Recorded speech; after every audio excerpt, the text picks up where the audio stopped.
Hello friends, எல்லாருக்கும் வணக்கம். எல்லாரும் எப்படி இருக்கீங்க? நல்லா இருக்கீங்களா? நாங்களும் நல்லா இருக்கோம்.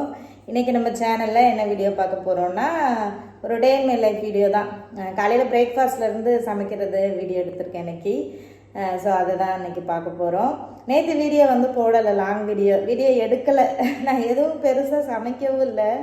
ஸோ ஏதாவது ஒரு ரெசிபி செஞ்சோம்னா அதை காமிச்சு அப்படியே வீடியோ போடலாம்.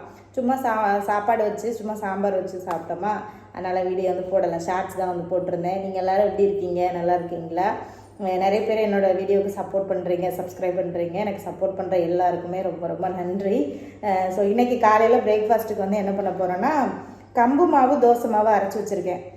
ஸோ தோசை ஊற்றிட்டு நேற்று வச்சு சாம்பார் கொஞ்சம் இருக்குது, அதை பசங்களுக்கு கொடுக்க போகிறேன். எனக்கு இந்த தக்காளி சட்னி பண்ண போகிறேன். சும்மா தக்காளி வெங்காயம் பூண்டெல்லாம் போட்டு மிக்சியிலே அரைச்சிட்டு நல்லெண்ணெயில் அப்படியே ஒரு தாளிப்பு கொடுப்போம்ல, ஸோ அந்த சட்னி தான் பண்ண போகிறேன். சரி வாங்க பிரேக்ஃபாஸ்ட் ரெடி பண்ண ஸ்டார்ட் பண்ணலாம். மாவு பாருங்கள், நல்லா பொங்கி வந்திருக்கு, தெரியுதா? நல்லா ப்ரூனேயில் உள்ள கிளைமேட்டுக்கு மாவு நல்லாவே பொங்கிடும். இப்போ பாருங்கள், மாவு நல்லா பொங்கிருக்கு பார்த்தீங்களா? இட்லி ஊற்றினாலும் சூப்பராக வரும். கொஞ்சம் இட்லி ஊற்றிடலான்னு பிளான் பண்ணிட்டேன். ஏன்னா கொஞ்சம் இட்லி சுட்டு வச்சோம்னா நைட்டுக்கு இட்லி உப்புமா பண்ணிக்கலாம். இந்த கம்பு இட்லியில் இட்லி உப்புமா பண்ணோன்னா செம்ம டேஸ்ட்டாக வருங்க. ஸோ இந்த சைடு அடுப்பில் இட்லிக்கு தண்ணி சுட போட்டேன். இட்லி பிளேட்டில் மாவு ஊற்றிடலாம். லைட்டாக ஆயில் ஸ்ப்ரே பண்ணிவிட்டு தான் இட்லி ஊற்றுவேன். அப்போ நல்லா ஒட்டாமல் வரும். ஆயில் இல்லைன்னா நெய் இது போட்டுக்கலாம். ஆதவுக்கு உடம்பு பரவாயில்லையா, ஆதவுக்கு சரியாயிடுச்சா, அதை பார்த்துக்கோங்க அப்படின்னு சொல்லிட்டு ஒரு சில சிஸ்டர்ஸ் கமெண்ட் பண்ணியிருந்தீங்க. அது இப்போ கொஞ்சம் பரவாயில்ல, ஆனால் கம்ப்ளீட்டாக சரியான மாதிரி தெரியலை. அந்த மருந்து கொடுத்தாங்க, ஓஆர்எஸ்ன்னு சொல்லிட்டு ஒரு பவுடர் மாதிரி கொடுத்தாங்க. அதை வாட்டரில் மிக்ஸ் பண்ணி கொடுங்கன்னு சொல்லி அப்படி தான் கொடுத்தேன். ஆனால் இன்னும் கம்ப்ளீட்டாக சரியான மாதிரி இல்லை. ஸோ இன்றைக்கி பார்த்துக்கிட்டு திரும்பவும் ஹாஸ்பிட்டல் கூட்டிகிட்டு போகலான்னு நினச்சிட்ருக்கேன். ஏன்னா பிள்ளை இப்போ 3 நாள் ஆச்சு. பட் நல்லா ஆக்டிவாக நல்லா இருக்கான், நல்லா சாப்பிட்றான். ஆனாலும் கொஞ்சம் எனக்கு பயமாக இருக்கிற மாதிரியே இருக்குது. ஸோ நீங்கள் மதியம் வரை பார்த்துட்டு ஹாஸ்பிட்டல் கூட்டிகிட்டு போக வேண்டியதான். இட்லி பாருங்கள் ஊற்றி வச்சாச்சு, அது வேகட்டும். அப்புறம் சட்னிக்கு ரெடி பண்ண ஸ்டார்ட் பண்ணுவோம். இப்போ சட்னி பண்ணுறதுக்கு தக்காளி வெங்காயம் பூண்டு எல்லாம் ரெடி பண்ணிட்டேன். ரொம்ப சிம்பிளான சட்னி தான், 5 மினிட்ஸில் பண்ணிடலாம். 2 தக்காளி எடுத்திருக்கேன். எனக்கு மட்டும்தான் அது கொஞ்சம் காரமாக இருக்கும், பசங்களுக்கு கொடுக்க முடியாது. ஒரு 3 பல் பூண்டு, ஒரு வெங்காயம், அதுக்கப்புறமா காரத்துக்கு ஏற்ற மாதிரி ஒரு மிளகாய் ஒன்றே ஒன்று தான் சேர்த்துருக்கேன். இது பயங்கர காரமாக இருக்கும், இது ரொம்ப காரமாக இருக்காது. இது மட்டும் லைட்டாக சேர்த்துட்டு இதை அப்படியே ஃபுல்லாக அரைச்சிட்டு தாளிப்பு போட்டுற வேண்டியதான். இதை அப்படியே அரைச்சிட்டு வந்துடுறேன். அரைச்சிட்டேன் சட்னி. பார்த்தீங்களா எவ்வளோ கலர்ஃபுல்லாக இருக்குன்ட்டு. இந்த சட்னி நல்லாயிருக்கும். இட்லி வெந்துச்சான்னு பார்ப்போம். இட்லி வெந்துச்சுன்னு நான் நினைக்கிறேன். நல்லா சாஃப்டாக இருக்குது. எடுத்துடலாம். சுட வேறு செய்வேன். எடுத்து சட்னியை தாளிச்சிட்டு அடுத்து தோசை அது இட்லி அதை ஊற்றுவோம். இதில் தான் இதுதான் என்னோட தாளிப்பு கரண்டி. கொஞ்சமாக ஏதாவது செஞ்சோன்னா இதில் தரைச்சிக்க வேண்டியதுதான். சட்னிக்கு தாளிப்பு கொடுத்துட்டேன் ஃப்ரெண்ட்ஸ். வீடியோ எடுக்கலை, ஷார்ட்ஸுக்கு தான் எடுத்தேன். ரொம்பலாம் கொதிக்க விடக்கூடாது. லைட்டாக அடுப்பை ஆஃப் பண்ணிவிட்டு தான் அப்படியே ஊற்றணும். தேவையான அளவுக்கு உப்பு போட்டுட்டு நல்லாயிருக்கும் அது இட்லி தோசை. ரொம்ப ரொம்ப நல்லாயிருக்கும். தோசையும் ஊற்றிடலாம், இட்லியும் ஊற்றியாச்சு. யாருக்கு எது வேணுமோ அதை சாப்பிட்டுக்கலாம். தோசை நல்லா சூப்பராக வருது.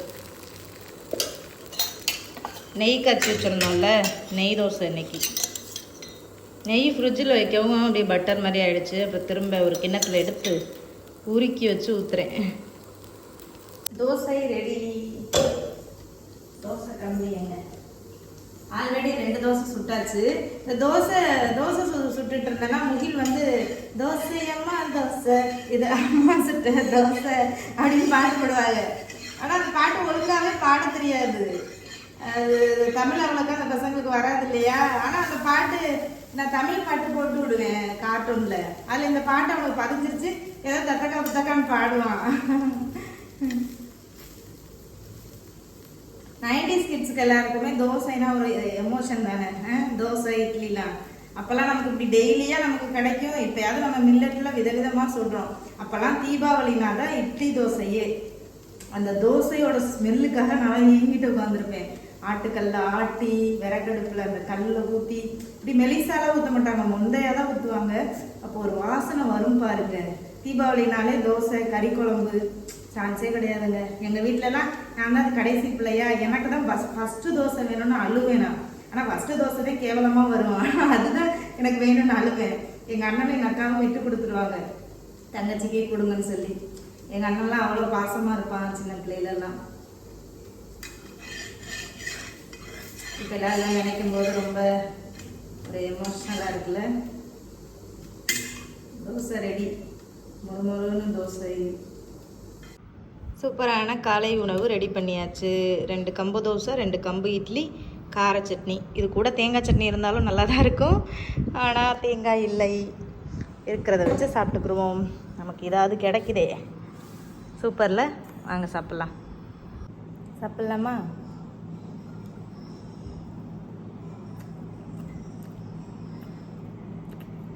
உண்மையாகவே சூப்பராக இருக்குங்க, நீங்களும் ட்ரை பண்ணுங்கள். நல்லா காரமாக, மிளகாவோட காரம், தக்காளியோட புளிப்பு, அந்த பூண்டு ஸ்மெல்லு, நல்லெண்ணெயோட ஃப்ளேவர் செம்மையாக இருக்கு. அதை விட நல்லா தோசையை முருகலாக சுட்டு தொட்டு சாப்பிட்டாலும் சூப்பராக இருக்கும். ரொம்ப நல்லாயிருக்கும். அண்ணாவே வீடியோவில் பார்க்கவே முடியலை. அண்ணா எங்கே? உங்களுக்கு மட்டும்தான் சமைக்கிறீங்க, அண்ணாக்கு சமைக்கிறதில்ல, அண்ணா லஞ்சு சாப்பிட வர்றதில்லைன்ட்டு ஒரு சில பேர் கமெண்டில் கேட்குறீங்க. கண்டிப்பாக சொல்கிறேன். ஒருவேளை அக்கா அண்ணனுக்கு சாப்பாடு கொடுக்காம அக்காவை மட்டும் சமைச்சு சாப்பிட்டுட்டு இருக்காங்களோ, சண்டையோ, அக்காவை அண்ணனு சண்டை போட்டுக்கிட்டாங்களோ அப்படின்னு நினைக்கிறீங்களா? நாங்கள் எப்போவுமே சண்டை போடுவோம், ஆனால் பேசாமல் இருக்கவே மாட்டோம், பேசிடுவோம். அவர் பேசாட்டாலும் நான் போய் ஃபஸ்ட்டு பேசிடுவேன். அந்த ஈகோ நான் எப்போவுமே பார்க்கவே மாட்டேன். ஈகோ எனக்குள்ளே இருக்கவே இருக்காது எப்போவுமே. சண்டை போட்டு நம்ம என்னத்தை சாதிக்க போகிறோம் சொல்லுங்கள்? அப்புறம் அவர் என்னை பார்த்து அவரும் பழகி அவரும் பேசிடுவார். ஸோ அதனால் எங்களுக்குள்ள எப்போவுமே ஈகோன்றது இருக்கவே இருக்காது.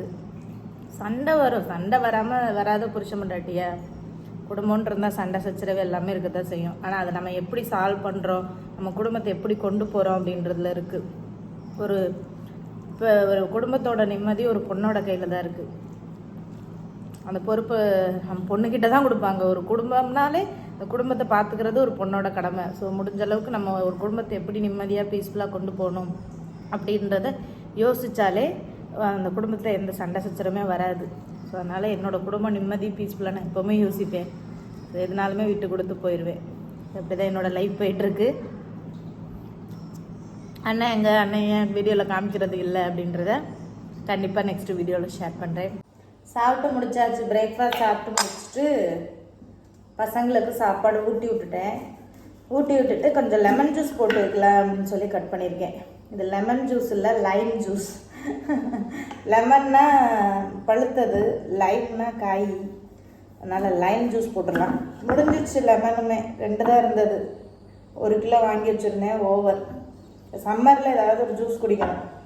இது வந்து இந்த குட்டி லெமன் வாங்கையில் ஒரு பீஸ் எடுத்துகிட்டு வந்தேன் எங்கள் கடையில். நல்ல ஃப்ளேவராக இருக்குங்க. இது லெமனை விட ஜூஸ் போடுறதுக்கு இது ரொம்ப நல்லாயிருக்கும். கொத்தாக காய்க்குன்னு நினைக்கிறேன் இது. ஸோ இப்போ லெமன் வந்து ஜூஸ் போட்டுடலாம். ஜூஸ் போட்டு வச்சோன்னா என் பசங்க நல்லா குடிக்குங்க. நான் ஆதவுக்கு நல்லா தண்ணி தான் கொடுக்க சொல்லியிருக்காங்க அதிகமாக.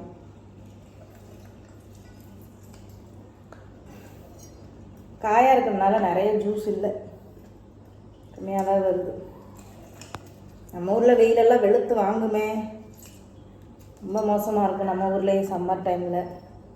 என்ன பண்ணுறது, காலநிலைகளை கடந்து தான் போகணும். அது மாதிரி தான் நம்ம வாழ்க்கையும்.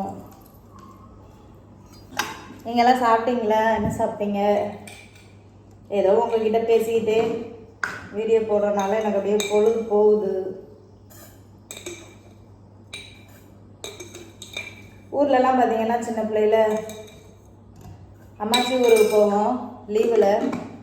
அங்கெல்லாம் பார்த்தீங்கன்னா கிராமங்கள்லாம் அப்போல்லாம் வந்துட்டு வீட்டுக்குள்ளே யாரும் இருக்க மாட்டாங்க, வெளியில தான் இருப்பாங்க. நல்லா பேசிக்கிட்டு தாயை விளாண்டுக்கிட்டு, கம்மாக்கரை வேப்ப மரம் இருக்கும், வேப்ப மரத்தடியில் உட்காந்து தாயை விளாடுறது, கும்பலாக தான் இருப்பாங்க. வயலுக்கு போகிறது, களை எடுக்கிறது, அப்படியே எல்லாரும் ஒரு ஒன்றி பிணைந்து வாழ்ந்தாங்க. போட்டி பொறாமை வஞ்சகம் எதுவுமே இல்லாமல் ஒரு ஒற்றுமையாக வாழ்ந்தாங்க. ஆனால் இப்போ கிராமங்கள்லேயே அந்த ஒற்றுமை கிடையாது. அடைச்ச வீட்டை யாருமே திறக்கிறது கிடையாது, அவங்கவுங்க வேலையை பார்த்துக்கிறது, பக்கத்து வீட்டோட கூட பேசுகிறது கிடையாது. அந்தளவுக்கு மக்களோட மனநிலை மாறிடுச்சு. போட்டி பொறாமை வஞ்சகம்னு நிறைய ஆயிடுச்சு. ஒவ்வொருத்தவங்கள போட்டி போட்டு வாழணும் அப்படின்னு நினச்சிட்டு நிம்மதியே இல்லாமல் சில பேர் வாழ்கிறாங்க. ஸோ நம்ம ஊர்கள்லேயே அப்படி இருக்கும்போது வெளிநாட்டு வாழ்க்கையெல்லாம் நினச்சி பாருங்கள். வீட்டுக்குள்ளேயே தான் இப்படி புலம்பிகிட்டு இருக்கணும். நான் உங்ககிட்ட நான் புலம்பிகிட்டு இருக்கேன்ல, அது மாதிரி ஏதாச்சும் வேலைக்கு போகிறோம்னா பிரச்சனை இல்லை, அப்படியே டைம் பாஸ் ஆயிரும். பட் ஹவுஸ் ஒய்ஃபாலாம் வந்து மாட்டிக்கிட்டோன்னு வைங்க, வெளிநாடாக இருந்தாலும் சரி இந்தியாவாக இருந்தாலும் சரி எல்லாருக்கும் ஒரே நிலமை தான். ஜூஸ் போட்டாச்சு, பசங்களுக்கு வந்து கொடுத்துடலாம். நல்லா இருக்குல்ல? அது ஹாய் சொல்லு, அது ஃப்ரெண்ட்ஸுக்கு ஹாய். எல்லாரும் எப்படி இருக்கீங்க? உன்னைய தான் கேட்டாங்க, உனக்கு உடம்பு சரியில்லைல்ல, அதனால உன்னைய தான் கேட்டாங்க. நல்லா இருக்கேன்னு சொல்லு. ஐ எம் ஃபைன் சொல்லு. How are you all? Juice வேணுமா?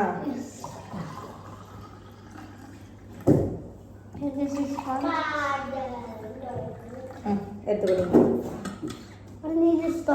ஸ்ட்ரா வேணுமா? எடுத்துக்கோ.